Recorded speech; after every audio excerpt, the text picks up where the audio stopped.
Si Johnny Gosh ini itu tidak pernah terlambat satu kali pun. Iya, betul. Nah, ketika saat hari itu ada telepon dari tetangganya, telepon mamanya nih. Iya, betul. Anakmu kemana ya? Kok koran saya belum sampai? Jadi ketawanya pas di telepon itu. Betul, dan biasanya kan nggak pernah telat. Makanya ini jadi sebuah pertanyaan nih buat orang-orang di sekitar. Mana nih koran nih? Biasa si Johnny ini nggak pernah telat nih nganterin koran. Ditelepon lah mamanya mamanya juga kaget loh. Dia buka lah dia jangan-jangan si Johnny ketiduran. Dia langsung ke kamarnya nyokapnya, ke kamarnya Johnny. Nyari, pas dibuka ternyata kosong. Halo warga-warga Jagat Sukmo, balik lagi di channel kita dalam segmen ngobrol bareng Abri, Adit dan Brisena. Mantap mania. Sekarang kita mau ngobrolin tentang apa nih, Bri? Kita mau mau ngerobohin gedung. Nah, kita mau ngobrol. Kita mau ngapain sih? Lu yang ngomong. Jadi kita mau ngobrolin tentang apa sih namanya ya? Orang hilang, kasus anak hilang ya. Ini apa ya? Ini konspirasi bukan ya? Sepertinya konspirasi sih ya, karena lu juga salah kan? Jadi ngomongin konspirasi anak hilang. Ya, kenapa dibilang konspirasi? Karena tidak ditemukan sampai hari ini. Iya, masih menjadi sebuah misteri. Dan ini hilangnya sekitar tahun 80-an. 80-an ya. Udah lahir belum lo? Belum dong. Bohong. Saya 80 akhir. Oh, 80 akhir. Emang lu tahun berapa? Saya tidak, depannya enggak 8. Enggak, lu tahun 2000 ya? Iya dong. Ya jadi tahun 82 nih anak ya. 82, tapi pada tahun 82 itu anak itu berumur 12 tahun. Ya. Siapa namanya? Namanya adalah. Kalau kalian penasaran, jangan stop videonya atau terima resikonya.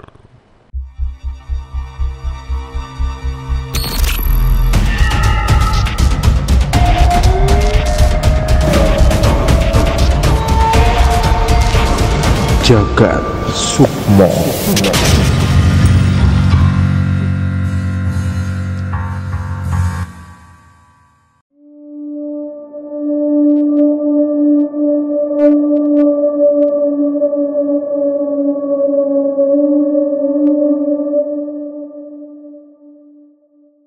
Namanya adalah Johnny Gosh. Bukan Yes Papa. Johnny Yes Papa. Itu Johnny nanti Gosh. Johnny ya. Gosh. Iya, jadi dia itu adalah seorang anak laki-laki berusia 12 tahun. Dia tinggal di mana, Dit? Dia tinggal di wilayah West Des Moines, Iowa ya. Iowa itu di Iowa apa Iowa sih? Iowa apa? Itu iya. Iya, besar dong. Besar ya. Iya. Berarti Iowa ya. Iowa, di Amerika ya. Jadi kayak bocah-bocah zaman dulu tuh ya, kalau mau nambahin uang jajan, tambahannya, mau cari uang tambahan buat jajan, mereka tuh ngirim nganter koran tiap pagi. Iya, betul. Sebelum matahari terbit, mereka sudah berkeliling di daerah kompleknya kompleknya untuk mengantar koran. Rutin dia tiap hari. Nah, ini si Johnny Gosh ini rutin mengantar koran itu mulai start dari jam 6 sampai jam 7-an lah. Ya, sampai ibaratnya semua rumah itu sudah diantarin ya. Kebetulan itu. di daerah rumahnya itu penduduknya terdiri dari 22.000 jiwa. Iya. Lumayan banyak itu. Lumayan pegel juga ya. Di tahun segitu ya. Nah, biasanya dia tuh nganterin korannya itu sama ditemani oleh ayahnya. Biasanya ya. Ya, dan anjingnya. Jadi dia bawa gerobak. Jadi korannya taruh dalam sebuah kayak gerobak gitu, gerobaknya diikat sama anjingnya, jadi kayak anjingnya ikut temenin dia gitu. Jadi dikawal lah istilahnya ya. Gitu. Nah, dan dia juga tidak pernah terlambat nganternya, selalu tepat selalu waktu. On time. Tapi delalahnya nih. Delalah apa sih? Tiba-tiba pada saat itu. Betul. Di tanggal 5 September tahun 1982, ayahnya dibangunin gak susah gitu lah. Iya. Ya akhirnya dia jalan sendiri. Betul. Jadi intinya korannya. Saat itu dia tidak ditemani oleh ayahnya. Iya, betul. Jalan sendiri lah dia. Sendiri. Nah, ternyata karena kan tadi gue udah sebut ya, si Johnny Gosh ini itu tidak pernah terlambat satu kali pun. Iya, betul. Nah, ketika saat hari itu ada telepon dari tetangganya, telepon mamanya nih. Iya.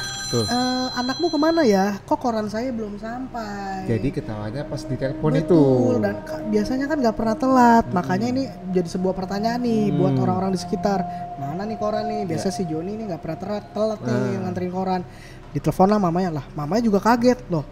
Dia buka lah dia jangan-jangan si Joni ketiduran. Dia langsung ke kamarnya nyokapnya, ke kamarnya Joni. Nyari pas dibuka ternyata kosong. Sudah bersih kamarnya, nggak ada si Joninya. Ternyata Joni nggak ada. Pas mereka mamanya keluar, apa tuh tadi keranjang buat dia bawa koran itu dan anjingnya juga nggak ada.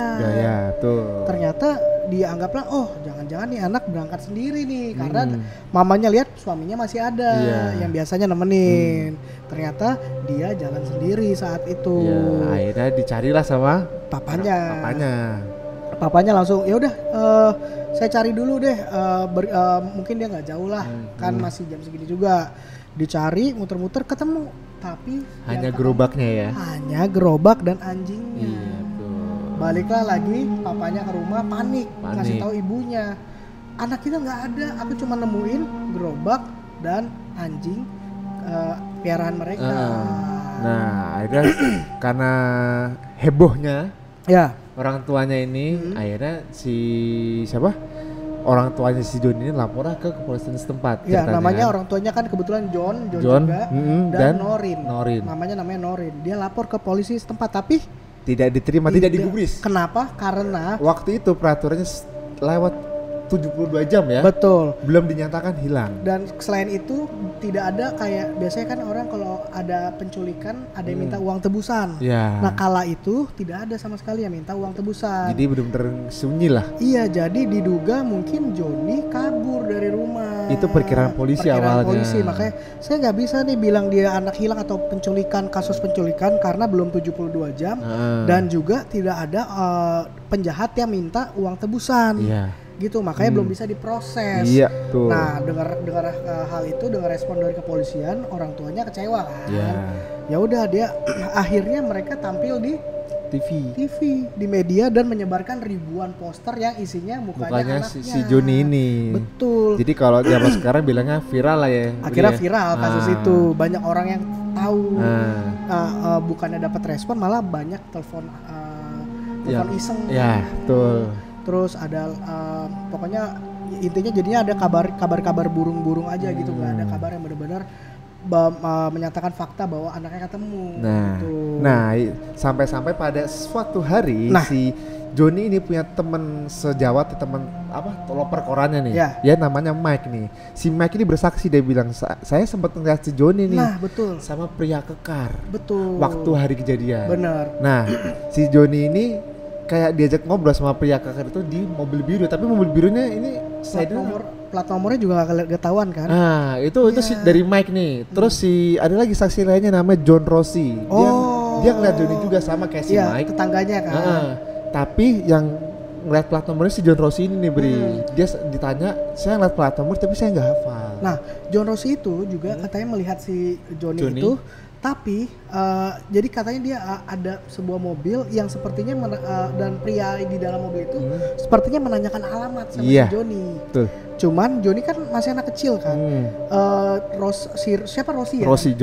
John Rossi itu dalam hati, ini orang aneh nih, kan ada saya orang dewasa. Kenapa nanya sama anak kecil ya? Terus akhirnya si John Gosh ini manggil si Rossi, Pak tolong dong saya bantuin jelasin alamat ke bapak ini. Tapi tahu nggak, ketika Rossi mau mendekat ke mobil tersebut, mobil itu langsung putar balik dan kabur. Mobil biru ya. Mobil biru tersebut. Jadi pernyataan saksi Mike sama John Rossi ini sama nih. Mencurigakan bukan? Betul. Nah, sampai-sampai saking viralnya kasus ini, sampai-sampai ada seorang detektif swasta bernama Jim Rothstein dan seorang kepala cabang FBI Los Angeles pada saat itu, Ted Gunderson, turut ambil bagian dalam mencari si Joni ini. Tapi hasilnya nihil. Dan yang anehnya lagi nih, ternyata 2 tahun kemudian ada kasus yang sama. Ada anak penjual koran juga, namanya Eugene Martin. Dia dikabarkan hilang juga dan kasusnya sama persis kayak Joni Gosh. Modelnya sama dan tidak ditemukan juga. Nah, mulai muncul kan rumor-rumor jangan-jangan pencurinya sama nih. Kalau misalnya Eugene ketemu, mungkin ada harapan nih kalau si Johnny ketemu juga. Tapi ternyata nihil juga. Ternyata. Nah, sampai pada suatu hari sekitar 15 tahun ini kemudian. Ini puncaknya nih. Nah, di tahun 97 nih Bri ya. Betul. Tiba-tiba Ibu Johnny Noren Ghosh itu rumahnya diketuk sekitar pukul 2.30 pagi. Subuh lagi tidur, diketuk tiba-tiba rumahnya. dengar ketukan dari rumah, di pintu rumahnya. Dan di luar ternyata tuh. Begitu dia ngelihat laki-laki yang mengetuk pintu itu langsung buka baju, ngasih unjuk tanda lahirnya di badannya. Dan ternyata itu tanda lahirnya si Johnny Ghosh itu. Namanya seorang ibu ya, pasti kan hafal ya gimana betul. Walaupun udah 15 tahun, mungkin Johnny-nya juga udah 27 tahun. Iya, waktu itu. Udah jadi dewasa kan, udah jadi bapak-bapak hampir kan. Tapi seorang ibu pasti mengenali kan. Kaget lah ibunya kan. Nah, si Norin ini juga ngakuin nih katanya nih Bris. Dia sempat ngobrol sama Johnny itu sekitar 1 jam lebih katanya. Betul. Dan Johnny-nya ternyata gak sendiri kan datangnya.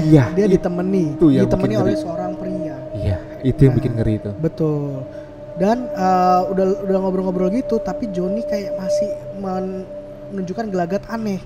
Ditanya tinggalnya di mana, dia masih belum bisa memberitahu ke ibunya. Dan dia bilang saat ini masih bahaya kalau ibu tahu keberadaan saya. Jadi istilahnya Johnny itu juga datangnya diem-diem. Makanya dia datangnya jam 2.30 pagi supaya mungkin nggak ketahuan oleh pihak-pihak entah yang mereka takuti itu. Itu dia. Nah, udah kan akhirnya si ibunya kan akhirnya lapor polisi lagi kan. Polisi menyuruh ibunya membuat sketsa gambar anaknya. Tapi keterangan Ibu Nurin ternyata kurang kuat. Karena karena nggak ada saksi juga. Kan. Betul, sayang banget ya harusnya dia. Apa di waktu zaman itu belum ada kamera kali ya? Belum sih. Enggak, tapi 97 belum lah ya. Udah ada handphone belum sih? Kalaupun ada handphone mungkin belum pakai kamera ya. Jadi susah ya. Kalau sekarang kan gampang ya, tinggal foto, video dikit viral, gitu. Mungkin zaman dulu tahun 97 ya tadi ya. Belum tuh. Jadi balik lagi bukti kurang kuat. Intinya di buktinya tidak ada katanya. Iya, jadi setelah ketemu ibunya ternyata dia kembali menghilang lagi kan. Iya. Gitu, aneh banget sih. Dan ternyata ini penyelidikan ibu lah pasti kan, dia pasti mencari dan segala macam. Menurut ibunya, menurut pihak keluarga, ada kemungkinan Johnny ini adalah korban penculikan anak dan korban pedofil ya. Betul. Katanya begitu ada penjualan perdagangan anak. Tapi itu sebenarnya belum terpecahkan juga. Belum bisa dikonfirmasi. Sebenarnya itu masih sebuah teori, tapi itulah yang beredar di masyarakat. Itu gila menurut gue sih, paling ini penculikan anak tuh ngeri banget sih. Bener.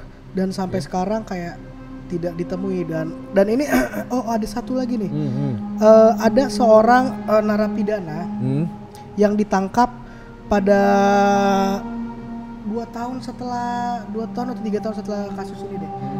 Gua lupa baca namanya siapa. Intinya ceritanya gini.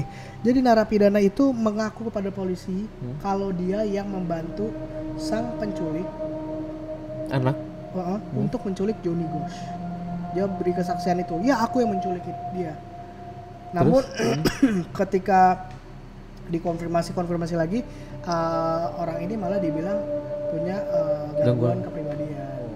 Gitu. Nah, diduga kasus ini dilakukan oleh orang besar, seorang pejabat. Ya, perkiraannya begitu katanya. Ya, yang melakukan bisnis perdagangan anak ini. Makanya polisi pun sepertinya juga menutupi atau tidak mau mendalami kasus ini.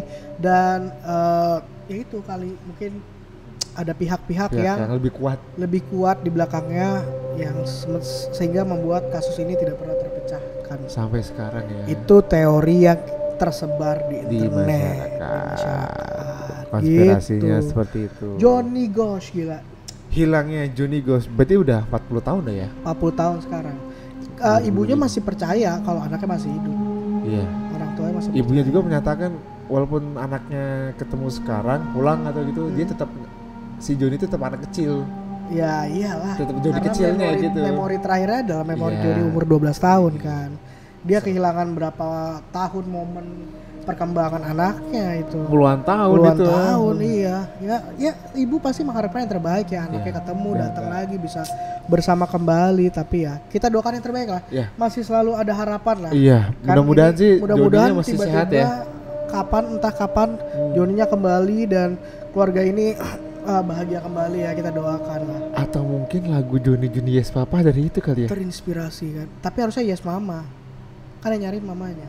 Tapi kan Konon katanya dia sama mamanya sama papanya cerai soalnya gara-gara kasus ini. oh gitu. Iya, jadi ketika Joni hilang, papanya tuh jadi sering keluar kota. Jadi mungkin itu pengalihannya kali ya. Mungkin papanya sebenarnya sedih tapi dia Cuma jadinya dia ya kabur mengalihkannya gitu ya. kerja atau segala macam, itulah yang membuat mamanya seperti tidak didukung. Akhirnya Oh, mereka iya. bercerai. Jangan gitu kali Joni Yes Papa ya. Bisa jadi tuh. Gua nggak tahu ya. Nggak tahu ya. Tapi gimana tuh ya buat kalian ya, kira-kira kalau punya fakta-fakta lainnya Tentang ya, hilangnya Johnny Johnny Gosch. Gosch ya, mungkin kita banyak kelewatnya, banyak missnya, kalian boleh komen di bawah Iya. ya, tambahin info-info lagi atau atau batuk atau ada teori-teori yang menurut kalian seru nih buat kita bahas bareng. Iya. Komen di bawah. Jangan lupa ya, kalau ingin bercerita tentang betul. hal mistis yang pernah kalian alami, Belum boleh mistis, boleh pernah jadi korban penculikan. Wah, seru cakep itu banget. ceritanya. Iya, Maksudnya bisa bukan cerita. jelek-jelekin ya. Iya, tapi ya kan jadi pengalaman. Iya, gitu. jadi share gitu, bisa sharing ya. bener, boleh. Datang Jadi ke studio nanti kita ngobrol bareng ya. Iya, langsung aja. Komen di bawah. Oke, atau klik link di bawah juga kalau kalian punya cerita tapi nggak mau muncul di dalam kamera, klik link di bawah, kalian boleh cerita, ketik aja, nanti kita bacain cerita kalian. Iya, jangan lupa like, share, dan komen video Jagat Sukmo. Subscribe channel ini, bantu kita untuk mencapai 10.000 subscriber. Yes. Dan sampai ketemu di video selanjutnya. Bye bye.